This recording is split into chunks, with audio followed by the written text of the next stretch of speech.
Funkadelic, of course, just like anybody else. But we also liked it, the Isleys. We also liked it, the Barcades, Teddy Pendergrass, and, we was basically East Coast driven. A lot of us was. You know what I mean? When it come to break beats and boom bap, we was all off into that BDP and Tribe Called Quest and, all the dope boom bap beats, you know what I'm saying? Pete Rock and CL Smooth, shit like that, you know what I mean? So, kind of infusing those break beats or just getting the same vibe of music they getting and using and flipping it in our own way and speaking our language on it. You know what I mean? That's the gap that was bridged because we was talking gangster shit on jazzy boom bap beats. You feel me? Absolutely. Yeah, the first time I heard Compton's Most Wanted, I was pleasantly surprised to kind of hear some more of that jazz influence.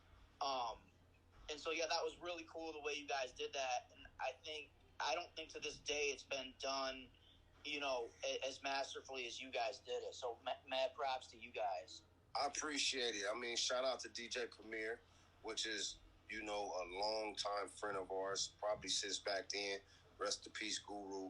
We was basically out the same textbook, for this, digging off into those blue notes and different shit like that, and just really respecting the art of hip-hop, To this day, we fuck with Primo. That's our dog. You know what I mean? And we still keeping the hood with him. We know when we give something to Primo, it got to be that type of shit that we mess with. You know what I mean? So, yeah, shout out to everybody that really recognized that. We always try to stand out different. Yeah, shout out to Primo, too. I really like the album he did, or he executive produced, and that cut he did with 8 on his album, Which Way is West, a couple of years ago. I thought that was a fantastic album. Oh, yeah, man. Primo's the man. Yes, sir. Now, let's talk about another song. This one was, obviously one of your guys' biggest songs. But what I really liked about it was the chemistry that you and Nate had on it. And that's Growing Up in the Hood. For the Boys in the Hood soundtrack. Why don't you tell us about that song and how you guys made it? Man, I'll never forget that night we was making that jam. Well, it took me probably like 5 hours to do my vocals. Word? Eight got in there and knocked this down, 5-10 minutes, boom. Done. You know what I mean? What it was is, we was feeling ourselves a little bit, some bottles, some good smoke, some ladies over, and, they was over there, and I really wasn't taking it serious like that. Like, man, I'm going to go knock this down, come back in here and party. And for some reason, I just couldn't get it, man. I couldn't get it. I just couldn't get it. Unknown was mad at me, you know what I mean? And I'm like, man, but I got it done. And then I got gaffled. You know what I'm saying? Probably about a week before we did a day before we did the video, I got gaffled. I went to jail. And that's why 8 is on the video doing my part. And everybody think that that's just 8 on that song. But it's actually 3 different versions of that song. It's the version that's on Boys in the Hood soundtrack and what's that, Straight Checking Them album, that's the same version. Then you got another version with 8 on it by itself, doing a radio version. Then you got the remix over More Bounce. You know what I mean? So that's how come that record is all sampled, because I got gaffled up. But man, it was, as successful as that song is, it's like a nightmare to me. You know what I mean? Because I wasn't taking shit serious. I had one foot in the streets, one foot in the studio, and you definitely can't mix the both of them. It just don't work. I never heard the More Balanced version, man. I need to go find that somewhere. Back then, they sold records, the B-side remixes, I wish they did that nowadays, you know what I mean? Because, man, there were a lot of classic remixes that were done. You buy a tape and it would have, the single, and the other side would have, the instrumental and a remix. So, man, I need to go find that, man. Damn. Oh, yeah. I mean, hey, that shit was dope, too, bro. You know what I'm saying? Like, you know, depending on what state we in, depends on what version we do. You know what I mean? We'll go, you know, New York, and we doing the remix. You know, LA want to hear the original because of the Boys in the Hood movie. You know, they used to hearing it in the movies. You know, but you go to New York, they want to hear that more bounce. You know what I mean? That more bounce, right? And it bumps too. You know what I mean? Go Google it. It's still out. It's out there everywhere. Growing Up in the Hood remix. Did you guys know? I'm sorry. Did you guys know you were doing that for the movie? Yeah, John Singleton. He had approached us and asked us to do a jam for the album. The song just was so dope. He wanted to use it for the first single for the movie. You know, needless to say, we was hanging out on the Boys in the Hood, you know, scene every day while they was shooting. That's why 8 is in the shot, you know, in the backyard. I'm in the shot with Ferris and them on Crenshaw. You know what I mean? Because we was out there. It was a party every day. And through it all, you know what I mean? He asked us to do a song. We came up with Growing Up in the Hood based on being out there every day and seeing how he was doing these shots, you know, learning you know, you know, how the shit was going to be shot and everything, you know what I mean, the story about it. And we went to the studio and did the jam. Rest in peace to John Singleton. No doubt, man. Real good cat, man. Good cat. That's a super honor to be a part of his first piece of legacy. Like, you know, you can't box that up in a bottle right there. So yeah, real talk, that is my all-time favorite movie. That's what's up. You know, now that you mentioned it, next time I watch it, I'm going to go see if I can find you on Crenshaw. Were you behind Cube throwing up signs or what? No, I was on the other end. When Cube said, yeah, when Cube said, you got a problem? You know what I'm saying? I was with the other dudes. You know what I'm saying? I'm right here on the side. You was a blood. You was a blood, chill. I ain't got no red on. Yeah. I got on gray and black. That's funny, man. You know what I'm saying? Yeah. Shout out to John Singleton. You know, he got me in there some kind of way. You know what I mean? Right. And I'm grateful for it. Right. That's dope. That's dope. Mm-hmm. Hey, man, I got a question. During that time when, like, on the sets and stuff, was Pac around then? Because I know him and Singleton was, like, linking up personally. He was trying to groom him and getting ready for, like, different ideas for West Coast movies. Was he floating around that set at all? Nah, Pac wasn't nowhere in sight around there. Okay. You know what I mean? It was basically, you know, you got to think this is right when Cube left NWA. Right. So the focus was on that. So it was all his crew that he's introducing to the world. Okay. You know, that was hanging out. You had people from the lynch mob that even Cube didn't know. You know what I'm saying? Was there representing. You know what I mean? Like, it was a big ordeal. You know what I mean? Everybody walking around with lynch mob jackets on. Right. You know, we even had a song on Music Drive-By called Compton's Lynch. We were so down with the lynch mob. Okay. You know what I mean? Right. So, you know, I don't think Pac was nowhere in the picture at that time. Okay. After that, he was, but not doing. Okay. Yep. Man, why y'all gotta kill Ricky like that, man? Damn. Shit, I ain't kill him. Shit, I ain't kill him. Shit, they ain't put me in that part. But I did kill Kane at the end of Menace to Society. Oh, using the ride with the dudes, the drive-by shooters? That's me driving. You know what I'm saying? So when the boy step off the porch, you know, and he like, man, we gonna handle our business. That's me. He talking to. You know what I mean? And I drive off and we ride around there and do the drive-by on the cats. Wow. So that's a jewel. You know what I mean? Shout out to the Hughes brothers for that. You know what I mean? That was dope. Damn, now I gotta go back and watch that scene again too. Yo. Yeah, we was blessed to do both of those movies. You know, 2 classics out here on the West Coast. The first single from those movies, Growing Up in the Hood and Straight Up Menace. You know, we had begun to be the come-to guys for soundtracks. You know, after we did Growing Up in the Hood and Menace Society, we end up on Rhyme and Reason. We end up on New Jersey Drive, Tales from the Hood.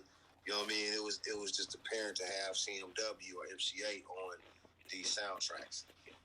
How come you were not on Straight Up Menace? I was locked up again. Oh, damn. Yeah, I was there when it was recorded, the whole nine, and got gaffled again. Yep. Damn. Yeah, I was a street dude, man. All I wanted to do was rap, get a couple of dollars, and go to the hood. Back in them days, you know what I mean? You know, I wasn't even treated like business. I was a kid, you got to think. My first record came out, you know what I'm saying? I was 16 years old, you know what I mean? So I grew up in hip-hop. You know what I mean? I also had one foot in the streets. You know what I mean? So it wasn't even about the business. It was about the good in it, the fun in it. You know, I was a young man growing up. Now that I'm a grown man, I understand business. You know, I'm just now learning how to have fun with it again. You know what I mean? With younger talent. You know what I mean? Just put it out there. We having fun making the record. The people's going to have fun enjoying it. You know, that's the way I think now. You know what I mean? Back then, I wasn't nowhere, my mind wasn't nowhere developed to think like this. You know what I mean? Is that why you were also not on, God, what's the name of the album that 8 did? It was where he did MC8 featuring CMW. That, We Come Strapped. We Come Strapped. I just came home for that project. I just came home right before we did the cover. If you open the cover all the way up, it's a picture of me and Bam at the other end of the pool table. So I was around probably right when he was doing the last 3 songs for it. And then after it came out, we toured the world for it. We mixed and melt. We did all type of shit because we had formed a whole nother group too with that album. It was MCA featuring CMW. Mm-hmm. And we also filmed a group called NOTR, Niggas on the Run. That's how we introduced Boom Bam to the world. You know, and me and 8 was the MCs in that group. It was going to be 3 of us instead of 2 of us. You know, we had to deal on Atlantic with Craig Coleman and all that shit. You know what I mean? And Slip and 8 couldn't get it together, so that record just sat on the shelf. Jumping back before 8's debut with the Music to Drive By, how did the concept for the album cover come about? Because I think that was brilliant. I think that more or less come with, you know, I think it's a spinoff from Late Night Hype. Okay. You know, we was in a, you know, ride, man, and clean cars, whether it be Rags or, you know, Cutlasses or, you know, Regals and shit like that, Cadillacs. You know what I mean? So, you know, it was about the drive-by back then. You know, we was basically doing the soundtracks of people's lives from our end. You know what I mean? And then transcended to people of the world. You know what I mean? Because the world gravitated to it. You know, come to find out, people was doing the same type shit at that time. So, yeah, I used to love the image of you guys in the car and then that same image on the CD in the back seat. Yeah, that was thought of while we was doing it. You know what I'm saying? He was like, man, this shit make a motherfucker want to do a drive-by. Like, this drive-by music, you know? And then he was like, yeah, we're going to call this motherfucking music the drive-by. And then, you know, the idea started jiggling. You know what I mean? Like, take a picture. You know what I mean? We're going to be on top of a phone. You know what I mean? With the rag. And then somebody say, yeah, put the album cover on the back of the seat. You know what I mean? Then somebody else will say, yeah, put a gauge in there. And we drank the 40 ounces. You know what I mean? And then we just go and take that to the art man, which was Peter Dokas at the time. Shout out to Peter Dokas. He shot a lot of great photos back then, a lot of wonderful people. And bam, man, you know what I'm saying? That's how that album cover came. Just from us just talking shit, swapping spit to each other. Nice. That's awesome. Now, another thing I wanted to bring up is I was with you at Edie Don's radio show, and you told the story about how you were the one who played dollars and cents for MC8 the night it came out. Can you please share that story again? Yeah, shit. We had a VIP in Compton too. It was smaller than the VIP in Long Beach. That's where I met 8 at that joint. I know which one, the one by Circuit City. Yeah, the one by Circuit City. And it was a young cat that worked in there that used to let me get CDs like 2-3 weeks before they come out. Shout out Virgil. That's Virgil. Before they actually put them up on the shelf. I had a Cutlass back then on these. Loud ass blue paint, super beat in that mug. And that was my baby. You know what I mean? I used to just ride around and just vibe the CDs or bag up in somebody's driveway and be reading the credits and all that type of shit while I'm playing with my EQ. And he had sold me that CD probably 2 weeks before it came out. So all day, probably like 2 days, I was just stuck on Murder Was the Case. This is the Murder Was the Case CD that I'm talking about. I was stuck on Murder Was the Case by Snoop and Natural Born Killers. Just them two records for like 2 days. I'm knocking them mugs. Them mugs make my speakers sound so good. I was just subbing that shit. And then one day I'm bagged up in this female driveway and, I'm reading the credits on there. And I'm like, flipping through it. I'm like, all right, Joe, the Sheep Dog, Pound, all that shit bump. You know what I'm saying? Then, just flipping through the CD. I'm like, well, what this nigga got on here? And I push play on it. And my jaw just dropped. Once I heard the first 4 lines of it, I was like, oh, my God. So I jumped, closed the door, rolled over Boom Bam House where Aiton was at. I say, man, y'all need to come outside. It was like 2 in the morning. I said, y'all need to come outside. I snatched the whole video thing off the wall. It's like, come outside. So we get outside. I open up all my doors, my trunk, everything, because I want to sub this shit. It's 2 o'clock in the morning. I'm waking the neighborhood up. And I push play, man, and you can just see the steam come from the homie head. Like, yeah, all right. You know what I mean? Like, yeah, it's like that. It's like, all right, for sure. We immediately went in the studio and did Death Wish 2. Death Wish 3. Yeah, Death Wish 3 at that time. Yep, so that's how I heard that. I pushed play on it. Now, when you say you threw the video from the wall, you're talking about they were playing video games, right? And you snatched the video games and took them outside. Yeah, I took the we used to play Madden all the time. They in the middle of their game. I'm like, man, y'all need to come outside. Put that on pause. They all off into the game. I unplugged the game. They're like, hey, what the fuck wrong with this fool? You know what I'm saying? I unplugged the game. We all make it outside. You know what I mean? And that's when we check out the jam. Wow, that's incredible. So 8 was, I imagine you said you saw the steam coming from his head, huh? Oh, yeah, he was on fire.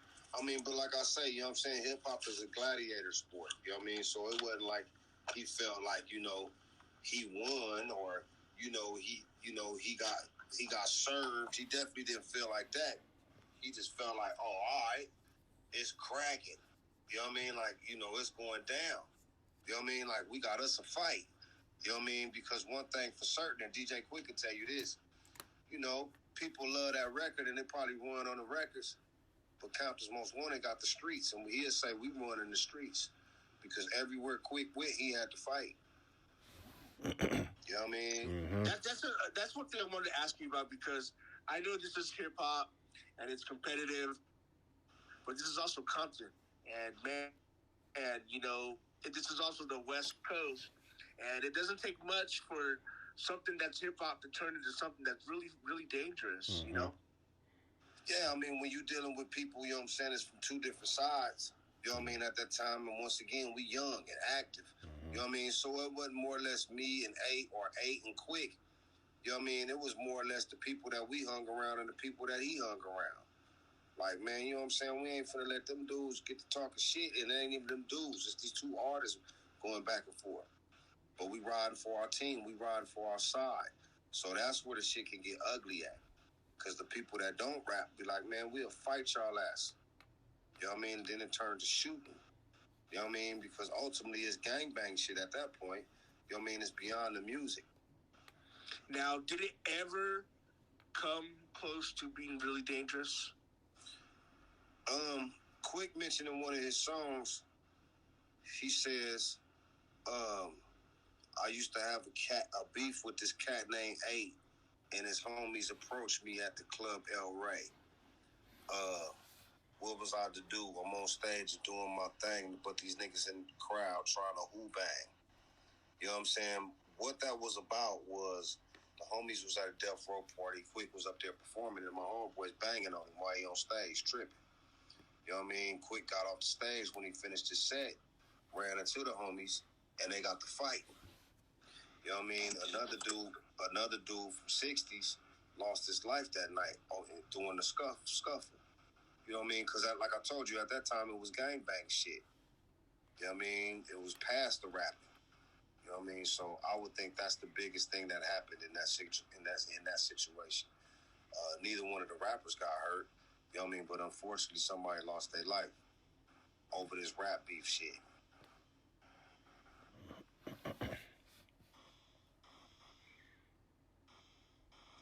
Oh yeah. Yeah, that shit was serious right there. That was serious. Yeah. So to turn around and then see YG and Nipsey Hussle and Nipsey Hussle up over there posted on the block, not even really that deep, just posted. That says a lot about hip hop, man, and how music can bridge gaps. Oh yeah, totally, man. I would think that we one of the first. We one of the first that did the Crip and Blood thing. Shout out to Banging on Wax. Sin Low, Yeah. Battle Cat, and all them. But motherfuckers don't know. You know what I'm saying? The whole time we was rocking, our DJ was from Inglewood. He's a Blood, Mike T. You know what I mean? And we never ever trip none of that shit. You know what I'm saying? We'll fight Bloods and Crips for each other. Right. You know what I mean? I dig it. But he's straight from Inglewood and we straight from Compton, and that was our DJ. So for us connected, you know what I mean? I think we was doing that since day one before motherfuckers even knew about it. Yeah, that's dope. I never knew that. I didn't know Mike T was from over there. Oh yeah, that's dope. Yeah. Yeah, Mike T, Blood, Baru. Hey man, I want to get into this elephant, man. You're gonna have to open up about this elephant, man. I'm hearing things. Man. I'm hearing things. It's coming, man. I'm working on it. I'm actually done. You know what I mean? But it ain't done until the day I'm finna drop it. You know what I mean? So, shout out to my old boy Clever out there in Atlanta. I just took a trip out that way. Yeah. He basically opened the album back up. I just did 2 more jams that I'm either gonna replace some jams with or I'm gonna add to it. But I'm just feeling motherfucking inspirational. You know what I'm saying? I just feel motivated. You know what I mean? To keep going, you know what I mean? Because it's actually people sitting down listening, you know what I mean? And I learned that from Forehead, you know what I mean? When I dropped that, people zoomed in on me and bought the merch and, bought the product, streaming it, you know what I mean? They even rocking with the hard copies and all that shit and visiting my website and tapping in on my old music and beats and shit like that. So, that encouraged me to keep going, you know what I mean? So I'm like, you know what? I know people want quantity over quality, you know what I'm saying? I'm gonna give them quantity and quality. Like this shit gonna be mixed, mastered, you know what I mean? And it's gonna be the beats hard, the rhymes is smacking. I stay with the unusual dope ass features. Like I don't just tap off into the same old, which I got love for them too. But for the most part, I'm gonna let them know who the coach is, or let them know who these vets is that we forgot about. Yeah, that's you know what I mean? So. I got Big Mike on the album. Me, Big Mike, Cocaine, Cujo from the Goody Mob. Got a smacker on there. Big Mike, Texas. Big Mike from Oh yeah, from the Ghetto Boys. Oh wow, yeah. wow. Yeah, that's dope. So me and Big Mike doing a project too called The Shooters. Okay. A EP. And then I got Domino on the album. OG Domino. Okay. A lot of people forgot about Domino. Yeah, a lot of people forgot about Domino, but. Like I say, I come with the unexpected dope shit, you know what I mean? So me and Domino, we rocking. Then it's a good melt to see me rocking with people that they don't expect me rocking with, you know what I mean? But it's great friends of mine and dope. So I got a song with Neb Love from the 5 Footers, me, Neb Love, Day One, and my homeboy Tash from the Alcoholics. He on the album. And of course, 8 on the album, Corrupt on the album, Weasel on the album, just working, man. I got some of my artists that I'm fucking with on my label. They on the album. You know what I mean? So, you know what I mean? I'm just working, man, and just creating dopeness, man. I'm realizing that the whole album ain't got to be me. Yeah, it's a vibe. Yeah, it got to be something that I put together. Right, right. I dig that, man. I dig it in a real way. You mentioned Big Mike. Did you know him back when he was part of the Convicts and he was working with Death Row and all that? Oh yeah, boy, yes I did. Yes, boy. That's my boy, him, 3-2, you know what I mean? Shout out to 3-2. Yeah, you know what I'm saying? We knew them. They was Texas cats came out this way and respected our get out. And we respected the fact that they was busting like us from their category. And we just took a liking off each other and became friends. You know what I mean? And then, the convicts obviously didn't come out. Big Mike hooked up with the Ghetto Boys, start pushing his line. We was touring and shit. You know what I mean? We just got cool hanging out. And then by the time it was time for a solo project, something serious, he was already our partner. You know what I mean? Like I say, we was touring, hanging out. And every time he come to L.A., we fucking with him. We go to Houston or New Orleans. He pulling up. It's Big Mike from New Orleans. But, he in Houston. You know what I mean? So, yeah, shout out to Big Mike. That's my boy. I call him my cuss from the South. That's Cresto. Yeah. Rest in peace, Bushwick Bill. Shout out to Brad. Man, rest in peace, Bushwick. Yeah, shout out to Brad. Scarface. Shout out to Willie D. I see what he doing out there. You know what I mean? Carrying that torch. That's what's up. Yeah, shout out to N.O. Joe, too. He definitely N.O. Joe. Yeah. Shout out to the whole Rap-A-Lot family, man. Embracing us like that. Rocking on these tours and all that shit. Had a great, great time. The gang of memories with those guys. Well, bro, I really appreciate you taking the time to chill with us tonight. Chilling with Chill. And, this is a West Coast Styles exclusive tape for the site. So this will be up on there shortly. Man, thank you just for taking the time to just talk about some of your music, man. Pleasure, you guys are a staple on the West Coast, legends, OGs. And everybody talks about NWA and this and that, but man, Compton's Most Wanted, man, is right up there with me. And you guys are definitely deserve all the flowers that you get. So, man, I appreciate that, man, and that's crazy you said that. You know what I mean? Because I'm working on a documentary. I'm calling it Compton's Best Kept Secret. It's gonna mix the melt because a lot of the G's, they know me from that group, Compton's Most Wanted. With MC8. But then a lot of the newer people don't be just from producing. 213, Redman, all these different artists. You know what I mean? So I'm trying to mix and melt. You know what I mean? And introduce myself in the game and all the facets I've been in. You know what I mean? I think it's a great story. So be looking for that. Yeah, that'd be dope. It is, most definitely.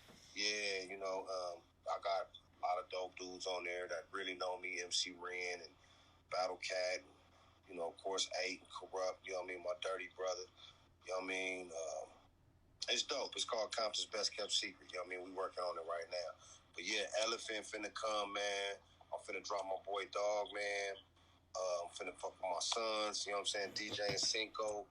I got my merch up, you know what I'm saying, got good merch. I do stuff for people, you know what I'm saying, that they want. Not just my brand, but they might want something done. I don't care if it's Fortnite to Transformers to Kobe Bryant. I can make that shit dope, whatever they ask for. So we offer those services.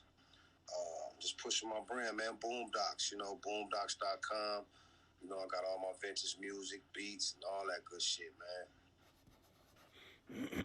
That boy, Dog Man, he got some that boy talented, man. Like I heard how talented he was, but I witnessed it in person and for the first time, and that dude is serious, bro. Oh yeah, be looking for him, man. I got some shit going on for my bro, man. He gonna get it. Yeah, he's solid people, man. Good folks over there, man. Hell yeah. Good stuff. All right, gentlemen, I'm going to go ahead and call it a night. And I wish you all a wonderful night. And, man, Chill, thank you once again for joining us. And, man, let's just keep pushing. And we're gonna keep, pushing what you're doing. You know what I'm saying? We got you. Man, that's love, man. I always appreciate you, Tim. And shout out to you, Shad. You know what I'm saying? Also, man, want to invite you over to our Tiny Stages concert series we're doing here for West Coast Styles, too, man. And Almighty, whenever you get a chance or if you feel like it, come and do a live show or a live interview with us. That's dope, man. Shit, tap in, slide in my DM. Let's make it happen. You know what I'm saying? For sure, man. Yeah, we got it all set up, man. Audio's beautiful, crispy, everything will go live to the internet, man. Quick little show or so. Hell yeah, I'm down. I'm super down. Like I said, I'm finna drop this project, so yeah, I'm down with all that. Super down. So make sure you slide in my DM so we